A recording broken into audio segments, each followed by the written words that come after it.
Povo de Deus, a paz do Senhor. Amém. Aleluia. Pega a sua Bíblia em mãos aí. Nós vamos ler Êxodo, capítulo de número 1. Vamos ler o versículo de número 6. Êxodo, capítulo de número 1 e versículo de número 6. É uma alegria estar aqui. E meus irmãos, pastor Jurandir, missionário Vanéia, esse ministério tão abençoado, que tem crescido e que tem levado as pessoas a conhecer a Jesus, sem contar. E eu estou muito feliz em estar aqui essa noite com os irmãos e tenho a certeza absoluta que Deus está falando conosco aqui. Você encontrou aí? Amém? Eu vou ler aqui. Diz assim, ó. E José morreu, e todos os seus irmãos, e toda aquela geração. E os filhos de Israel frutificavam, e aumentavam muito, e multiplicavam-se, e tornaram-se grandemente forte, e a terra se encheu deles. Diga comigo, Deus está presente. Deus está presente. Pode sentar. Olha só. Eu sei que vocês estão aqui em uma campanha, em um tema específico, mas Deus colocou algo para falar a vocês essa noite sobre essa ideia. Deus está presente. Deus está presente. Vocês estão aqui em uma campanha que diz o agir de Deus, o operar de Deus. Então, eu vou só somar aqui e a ideia central vai continuar sendo a mesma. Eu acredito que todos vocês aqui têm alguma informação acerca desse povo que nós temos aqui. A nação de Israel, os antigos hebreus, que se tornaram israelitas e que hoje é a nação lá de Israel e em alguns momentos da sua história foi também chamado de o povo judeu. Quando nós analisamos a história desse povo, a gente vai aprender algumas lições. Dentre as lições que nós vamos aprender, é que esse povo aqui, que se assimila muito com a nossa trajetória de vida cristã, a gente vai enfrentar bastante desafio para servir a Deus. A vida cristã, ela tem as suas bem-aventuranças, mas ela também terá as suas adversidades, as suas lutas e as suas crises. Mas se nós seguirmos as orientações de Deus, o que Deus estabeleceu para todos nós, assim como essa nação, após ser arrancada desse cativeiro ali no Egito, conseguiu rumar após a libertação e chegar na terra prometida, nós também, como cristãos, vamos conseguir atravessar a nossa trajetória de vida de fé e chegarmos ao céu, aonde é a nossa morada e o lugar que Deus reservou para todos nós. A história é muito fácil de ser entendida. O texto que eu li diz que essa nação viveu um período de bênção relacionado à história de José. A gente conhece que José era um dos filhos de Jacó, que havia sido vendido por seus irmãos, e após chegar no Egito e passar por um longo período de aprimoramento, José chegou ao segundo maior posto daquela nação, chegando a ser um tipo de corregente, um governador naquela nação, com que fez com que José não só levasse a nação do Egito a um grande crescimento e a sobrevivência, mas também levou isso, a sua nação, o seu povo, a sua geração, em ser abençoado naquela nação. Eu tiro uma lição nessa noite na seguinte ideia: quando alguém obedece os princípios de Deus, quando alguém entrega a sua vida verdadeiramente para Deus, e apesar de todas as adversidades que ele enfrenta na vida, calúnia, perseguição, reveses da vida, como José enfrentou, e ele não abandona o propósito que Deus estabeleceu para a sua vida, de uma forma direta, ele chegará ao lugar que Deus preparou para a sua vida, ele servirá de bênção para as pessoas que estão à sua volta, e também a sua família será abençoada por causa da sua atitude.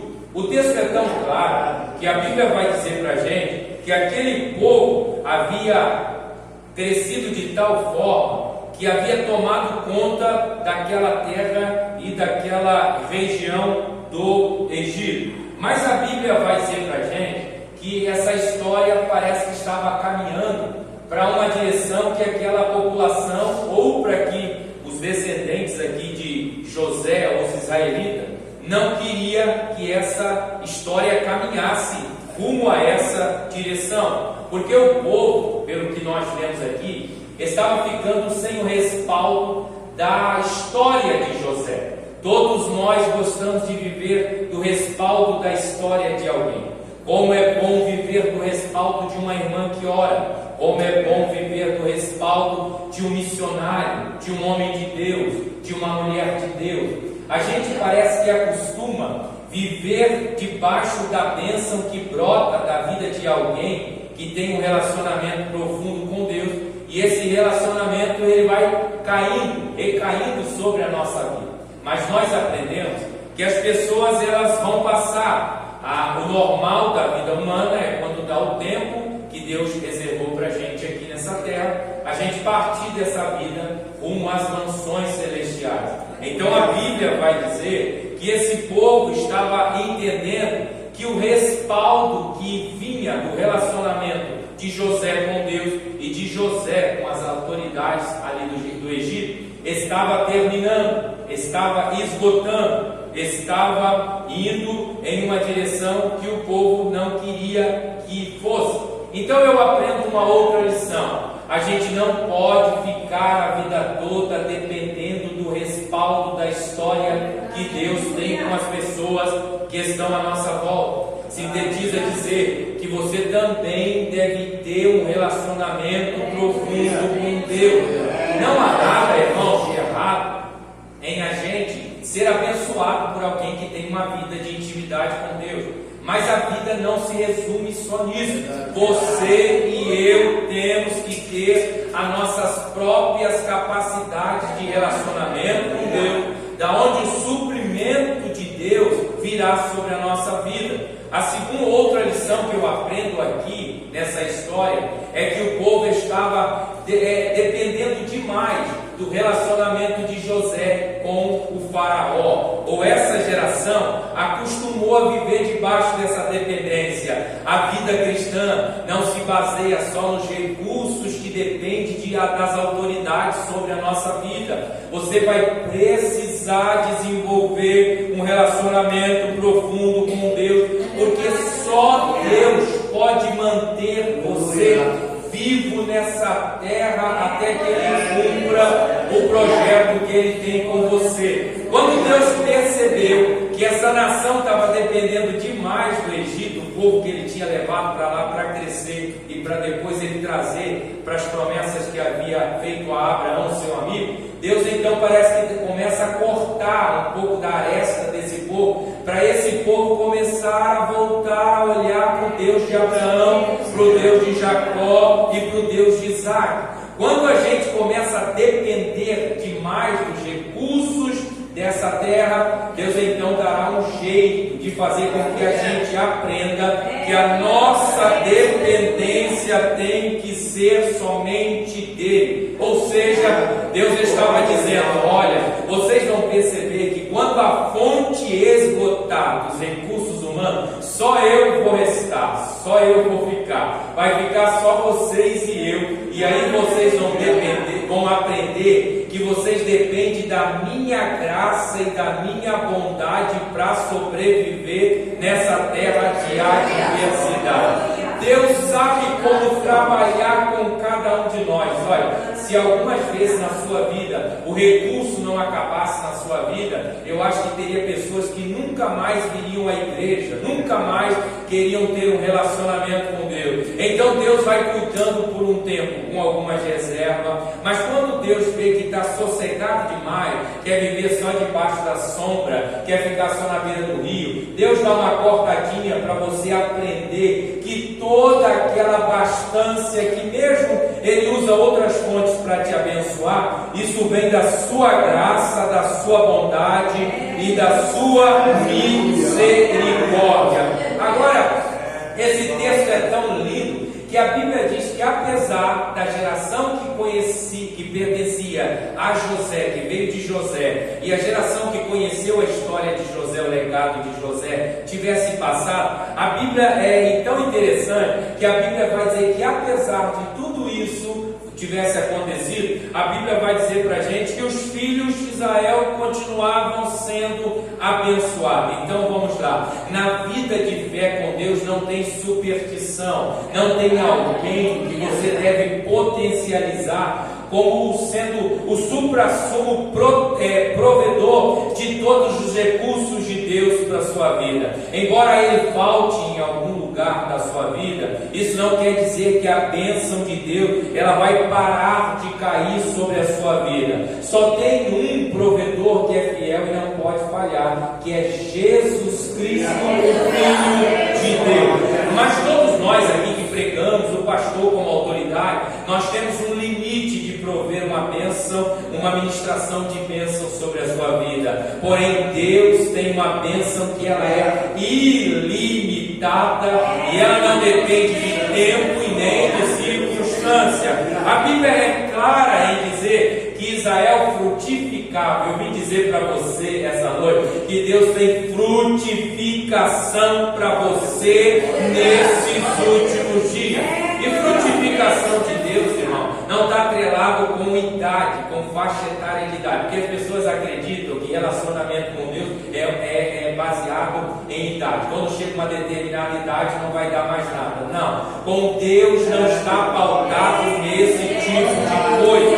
Com Deus vai frutificar em todo o tempo, porque Deus é o agente que faz com que você verta aquelas bênçãos e aquele manifestar dele, para que as pessoas saibam que Deus é na sua vida. Agora, além de frutificar, a Bíblia vai dizer aqui que eles multiplicaram, ou seja, José tinha morrido, a geração que conheceu José havia passado, mas isso queria dizer que a fidelidade com o seu povo estava mantida. Deus continuava a sua fidelidade. Talvez você está aqui essa noite orando pela sua casa, orando pela sua família, e pode até ser que Deus não é o nosso desejo, mas pode ser que você vá antes que o seu filho se converta. Mas isso não quer dizer que a promessa de Deus cairá por terra na sua vida. Ela vai se cumprir, porque o texto está dizendo que eles aumentaram, ou seja, a influência de Deus continuava fortalecendo o seu povo. Nós estamos vivendo dias mais, irmãos, nós estamos vivendo dia de muita dificuldade, mas a influência de Deus ainda continua sobre o seu povo. Quer dizer o quê?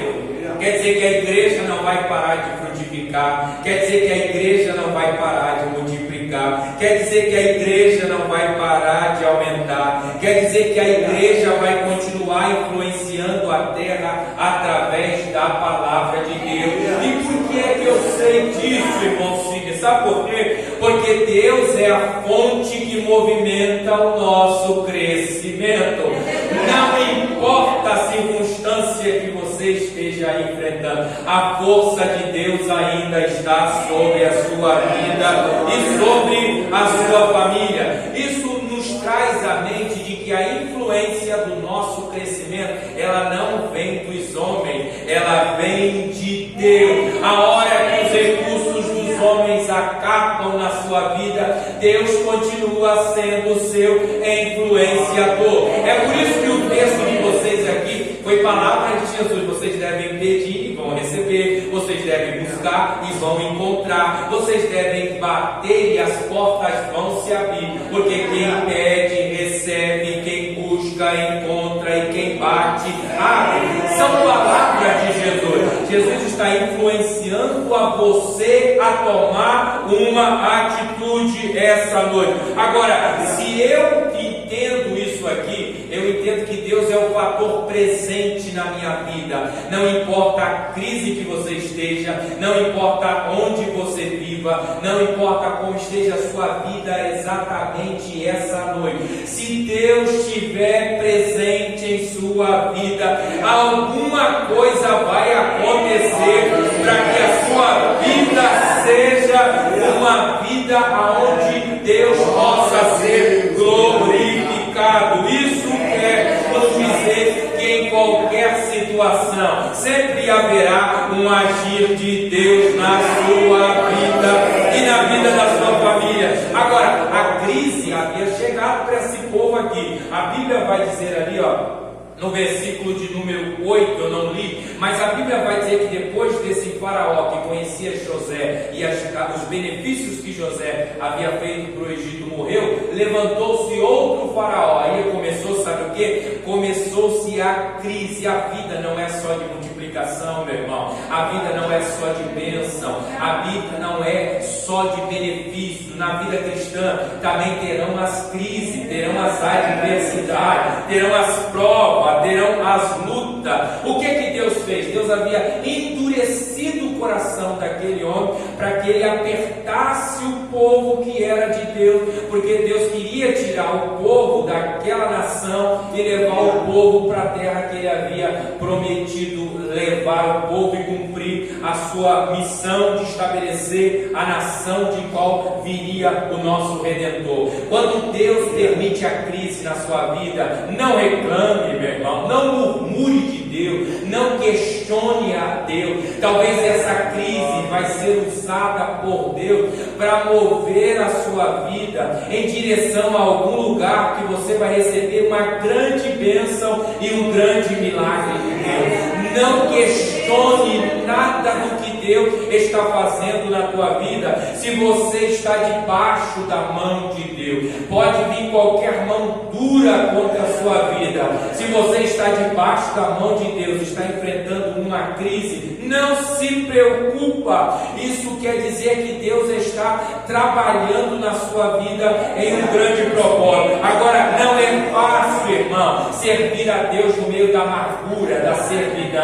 O bom é servir a Jesus no tempo do vento bom, do vento favorável, da bonança, do recurso financeiro, da saúde, do carro bom na garagem, do celeiro cheio de recursos, de condição de fazer uma viagem nacional e internacional. Ninguém aqui quer servir a Deus no dia da amargura, no dia da servidão. Esse povo, sabe que esse povo aqui, eles estavam acostumados a comer o melhor da terra, a não trabalhar na escravidão, a ter as melhores casas no Egito, mas as coisas mudaram de patamar. E agora eles precisavam, sabe o quê? Buscar a Deus e entender qual era o propósito de Deus para a sua vida. Ninguém gosta de reconhecer Deus no dia da crise, no dia da adversidade. A gente acha que isso é vergonhoso. Não é vergonhoso não, meu irmão. Crente também passa por crise, cristão também passa por adversidade. Jesus passou por vento.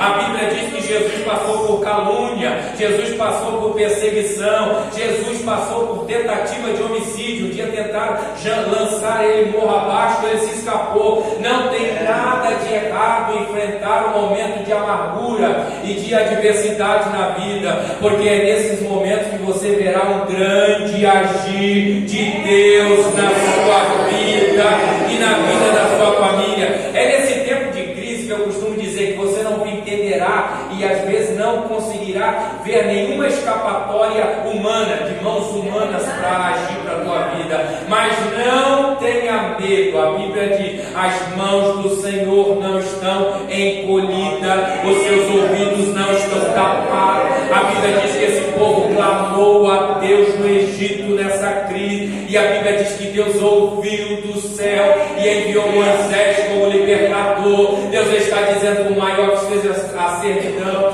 por maior que seja a crise que você está enfrentando, a tua voz não pode se calar nesse tempo de adversidade. É preciso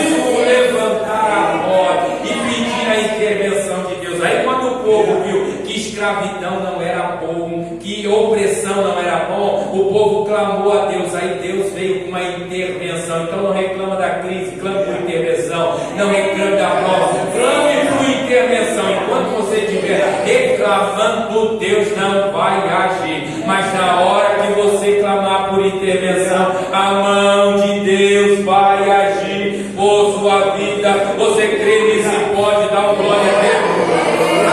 A intervenção de Deus é tremenda. Mesmo Deus estabelecendo um plano de intervenção, o texto que eu li diz que quanto mais oprimia, mais crescia. Não é desculpa para crente dizer que prova não dá para crescer. Não é verdade. Não é isso que a Bíblia está dizendo. A Bíblia diz que quanto mais a nação de Israel, as autoridades, oprimia Jesus, a Bíblia diz que mais Jesus pregava o Evangelho. Deus está dizendo: estão te apertando, então é um tempo para você crescer. Estão te perseguindo, então é um tempo para você multiplicar. Estão te caluniando, então é o tempo de você ampliar o teu relacionamento com Deus. A Bíblia diz que a pressão era tão grande que o faraó teve um plano. Qual era o plano? Vamos tentar matar na raiz, acabar com esse povo. Então traçaram um plano. Pegue as parteiras, que são egípcias, e diz a elas que devem matar as crianças hebreias quando elas estiverem no ato do nascimento. Deu a luz, mata a criança. Mas a Bíblia vai dizer para a gente que as mulheres judias ou as hebreias, elas eram mulheres fortes. Minha irmã, com todo respeito, você tem força, minha irmã. Você é uma mulher forte, você é uma mulher restaurada, porque a força do Senhor está sobre a sua vida. A história diz que quando elas chegavam para intentar o mal, embora Deus tinha colocado no coração delas para não fazer tal mal àquelas crianças, a Bíblia diz que ela disse às autoridades que haviam mandado fazer esse ato de maldade: isso não dá para fazer. As hebreias são mulheres vivas, são mulheres muito rápidas, muito fortes. Quando a gente chega lá, elas já deram uma luta e já sumiram com os meninos do sexo masculino. A gente não sabe aonde eles estão escondidos. Deus está dizendo: o que Ele está gerando em você, ninguém vai aniquilar, ninguém vai matar, ninguém vai tirar. O que Deus está gerando em você será conhecido nesses últimos dias. Por quê? Porque Deus está te dando saúde, minha irmã. Talvez você está dizendo assim: se eu tivesse saúde, esse milagre poderia ser gerado em minha vida. Talvez, meu irmão, você esteja aqui e diga assim: se eu tivesse um pouquinho mais de saúde, eu até acredito, se eu fosse um pouco mais robusto, se Deus chegasse com essa promessa anos atrás,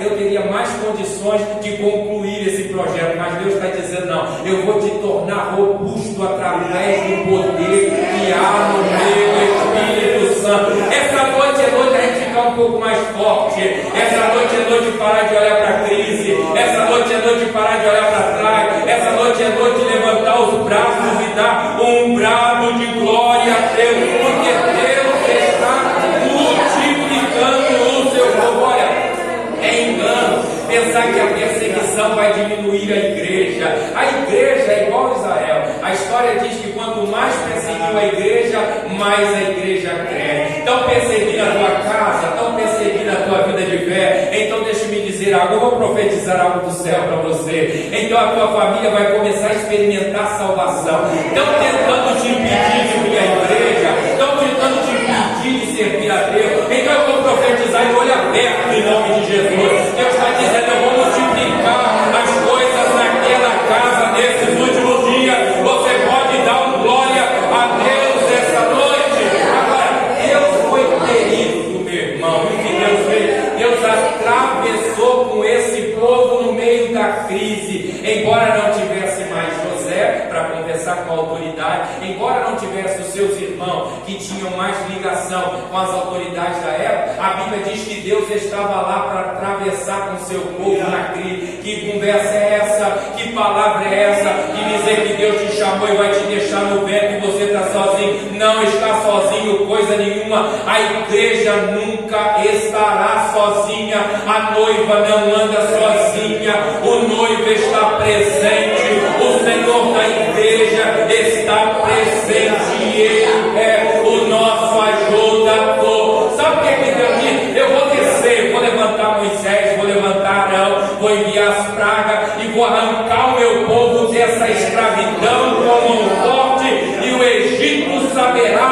que eu sou Deus. Deus está dizendo essa noite, eu estou até um pouco empolgado essa noite. Deus está dizendo essa noite para você: não importa a opressão, não importa a crise, não importa a adversidade, Ele levantará a sua mão forte e arrancará você dessa adversidade, e você saberá que Ele é Deus na tua vida.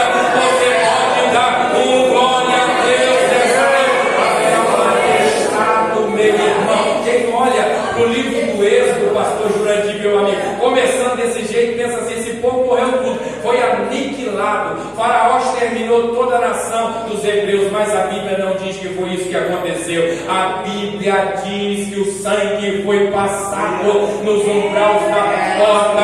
No capítulo 12, a Bíblia diz que a praga dos primogênitos veio sobre a nação do Egito, feriu todos os primogênitos dos egípcios, mas a Bíblia diz que os filhos de Israel foram preservados, porque Deus havia feito uma aliança com ele. Quando Deus resolve agir, praga nenhuma chega na tua tenda, mortandade nenhuma chega na tua casa.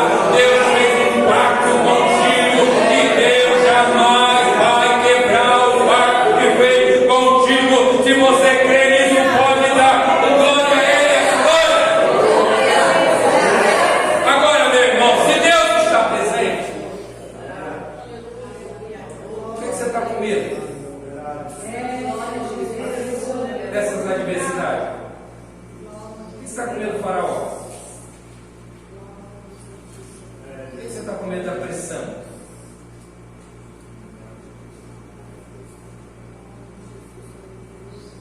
Você quer trocar Deus por um exército? Você acha que um exército te guarda mais do que Deus? Deus maravilhoso.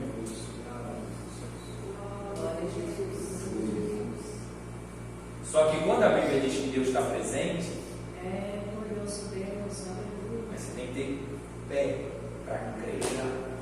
Mas Deus está presente. Porque tem pessoas que acreditam assim: ah, mas Deus está presente, mas eu não vejo Deus.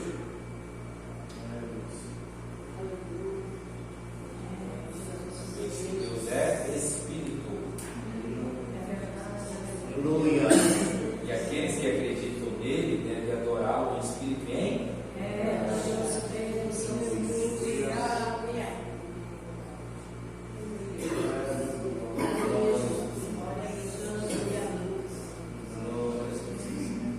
Pai, pensa uma coisa antes de eu terminar aqui. Se Deus não tivesse presença, você ainda estava vivo? Você ainda estava vivo?